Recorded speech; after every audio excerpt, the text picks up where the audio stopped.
नमस्कार, हम प्रियांशु सिंह और आप सब देख रहा बानी टॉप 10 भोजपुरी। और ये वीडियो जुड़ल बटे भोजपुरी सुपरस्टार धनंजय धड़कन के तरफ से। तो वीडियो के शुरू से लेकर अंत तक जरूर देखम। चलिए सबसे पहले आप सबके बता दी कि धनंजय धड़कन के लगातार ब्लास्ट पर ब्लास्ट सॉन्ग आ रहा बटे इस समय।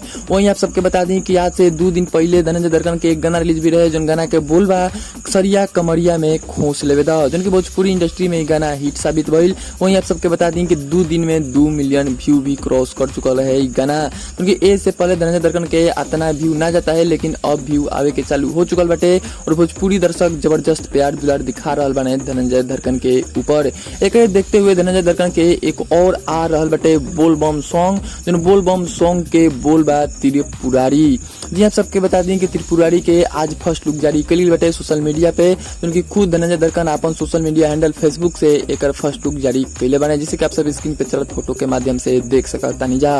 और ये गाना जो कि आप सबके बीच में बहुत जल्द हो रहा बटे रिलीज। जी आप सबके बता दी कि ई चैनल से जो चैनल से रिलीज हो रहा बटे, उस चैनल के नाम बटे ग्लोबल म्यूजिक जंक्शन, क्योंकि ई चैनल से खेसारी लाल यादव, पवन सिंह के भी गाना रिलीज होत रहेला। तो ऐसा बड़ चैनल के साथ हो रहा बटे धनंजय धड़कन के पहली बार गाना रिलीज। तो आप सब ई गाना के भी प्यार दुलार जरूर दें। वहीं आप सबके बता दी कि एक अभी नहीं बताल गई कि आखिरकार ई आप सबके बीच में कब रिलीज होके वाला बटे, लेकिन बहुत जल्द आप सबके बीच में इस सॉन्ग रिलीज कर देवल जाई।